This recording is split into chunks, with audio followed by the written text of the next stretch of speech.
Hey everybody, Nick Tabackhorst here at T-Box Landscape. We're a landscape company serving the central Iowa area. We're at our shop here just north of Ankeny, Iowa. It's about 20 degrees outside, but it's nice and warm in here, and using this opportunity to teach my employees some items about retaining wall block, but we also want to teach you, the customers, too. Now, not every retaining wall is built the same. Some are built cheaper than others, and we only do the best quality work that we can do. We only use materials that we can stand behind. And we do things the right way. We have warranties on our work, and just because somebody comes in lower doesn't mean that it's right. Price isn't everything when you're looking at quality. Got some retaining wall blocks around here today. I just kind of want to talk about real quick some of the ones that we use and some of the ones we don't use. This one right here is a block that's made right here in Des Moines, Iowa, and this is what we call our economical block. We don't like to use these. We don't think the quality of these is that great. You know, a lot of our competitors do like to use them just because of the price point. A lot of customers will only look at price point, but just because it's the cheapest doesn't mean it's the best. This block here is halfway solid. They save a little bit of material on that to get the price down by keeping this hollow. But this block here is a gravity type wall system. So this lip on the back is what's used between each layer of block. So if we stack a block on top of this, we'd move this block forward, and the only thing that's keeping this wall strong is going to be this lip on the back. We don't particularly like that because it just doesn't seem like the strongest point in our opinion, especially when we get a chisel and we can get some force behind our wall. It breaks off pretty easy. We don't like that because it doesn't mean that your wall is going to be very strong. Not really a wall that we ever use. Like I said, a lot of our competitors may use it for the price point, but for not very much more, we can build you a lot stronger wall. The block that we like to use a lot is called Versalock, which is going to be this block here. This is called as you can see, this block is actually solid all the way through. We like that. It adds some weight to the wall. The thing about Versalock is that there's no lip on it at all. You see, we have all these different holes in the top here, and depending on what it is we want to do with that wall, we can put our pins in different holes. This wall is capable of going vertical, or if we're doing actual retaining wall, we can step it back. But these are the pins here that we use for the Versalock. It's a fiberglass reinforced pin. What happens is you actually put it into the holes here, and then as we stack it, the next block on top of it is going to have holes on the bottom, as you can see here. This hole is going to be here. It's got a little bit of concrete in it, but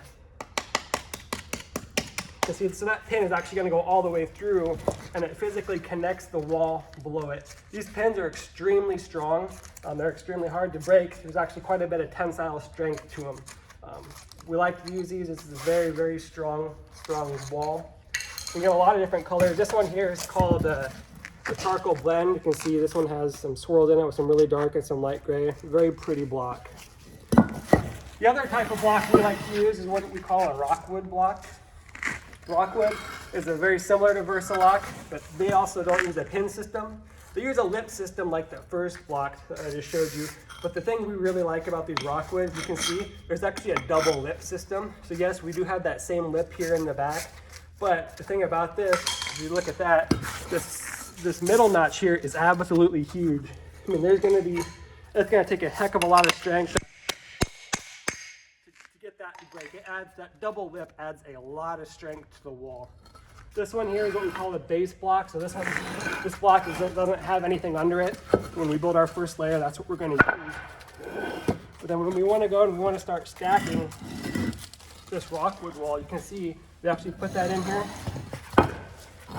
That first lip is actually touching up there, and then that second lip in the back is actually going to help to kind of give us our spacing. So we can actually space that just like that, and it kind of helps to hold everything together in the back here. And if we have weight behind the wall, such as soil or a driveway or anything, so now we have that double lip system, it's going to be really hard to bust that lip off. We really like this rockwood block. You can see the aggregate in it is nice and shiny, nice and pretty. But this is our all-time favorite color. We absolutely love this color.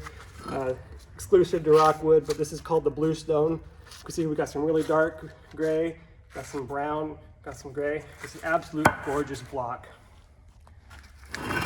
Lastly, the block we'll use every once in a great while. Not our favorite, but we do use it sometimes. This one is called a Keystone block. This one's going to be a hollow block all the way through. So we actually would have to come through here and put aggregate in. But the difference between this is this one actually will use a pure fiberglass pin on that. So we would put that in there. Same type of principle. Get weight on there. The only thing that's going to be holding that is that fiberglass pin. This is a lower cost option too. Not our favorite for ease of use to work with, but if we have to, we'll for sure use it. But so if we can get everything, we really like this Rockwood block. Rockwood and Versalock are our two go-tos. This one's called the Brownstone Mix. Got a couple different colors on it, but we get a lot of different colors, a lot of different options. Call us today if you need a quote on a retaining wall.